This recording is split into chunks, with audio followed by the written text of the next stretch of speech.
Good morning class. 9th class है। तो आज हम आपको काव्य साहित्य का पाठ पहला कबीरदास का जीवन परिचय पढ़ाएंगे। कबीरदास का जन्म 1398 ईस्वी को हुआ था। निर्गुण ज्ञान मार्गी काव्य धारा के संत, समाज सुधारक एवं प्रभु से पूर्णता विरक्त कबीरदास का जन्म काशी में सन 1398 ईस्वी को हुआ था। इनके जन्म के विषय में प्रायः तीन मत प्रचलित हैं। काशी, मगहर और आजमगढ़। अनेक पृष्ठ प्रमाणों के आधार पर आपका जन्म स्थल काशी मानना ही उचित है।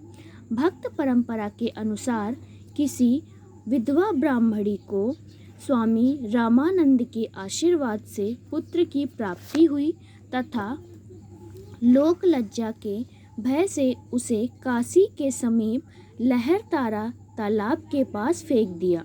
तो इनका जन्म किसी विधवा ब्राह्मणी से हुआ था और उसने लोक लाज के डर से इन्हें कबीरदास को लहरतारा तालाब के पास फेंक दिया, जिसे नीरू तथा नीमा नामक जुलाहा दंपत्ति घर लाकर उसका पालन पोषण करने लगे और उसका नाम कबीर रखा।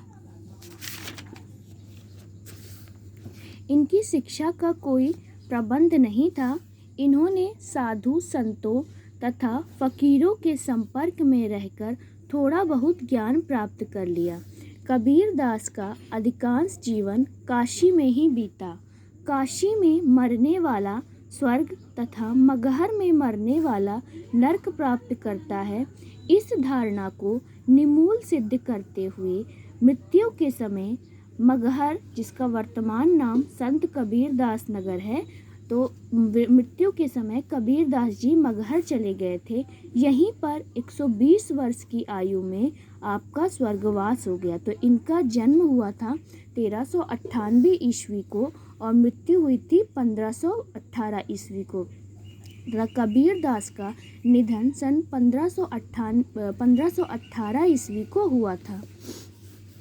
इनकी रचनाएं तो मुख्य रचना से बीजक नामक रचनाओं का संग्रह 3 भाग में साखी, सबद तथा रैमनी है। साखी तो इनकी जो मुख्य रूप से 3 रचना है वो है साखी, सबद और रैमनी। तो साखी इस कृति का तत्सम रूप साक्षी है। कबीर का संपूर्ण ज्ञान तथा अनुभव इनकी साखियों में वर्णित है। यह कृति दोहा छंद में लिखी गई है। सबद यह गेय पद है। इसकी रचना में संगीतात्मकता विद्यमान है। कबीर के प्रेम और अंतरंग साधना की भावना इसमें प्रकट की गई है। भाषा कबीरदास की भाषा मिश्रित खड़ी बोली तथा ब्रज है। आपकी भाषा में अरबी, फारसी, पंजाबी, भोजपुरी, बुंदेलखंडी आदि विभिन्न भाषाओं के शब्द मिलते हैं। कबीरदास जी की अभिव्यंजना शैली बड़ी शक्तिशाली है। उन्होंने ज्ञान, भक्ति, वैराग्य, योग, हठ योग आदि विषयों को सुबोध रूप में स्पष्ट कर दिया। इनकी रचनाओं में सांकेतिक, प्रतीक, परिभाषिक, संख्यामूलक, रूपात्मकता एवं प्रतीकात्मकता, उलटबाशियों के सुंदर उदाहरण प्रायः मिल ही जाते हैं।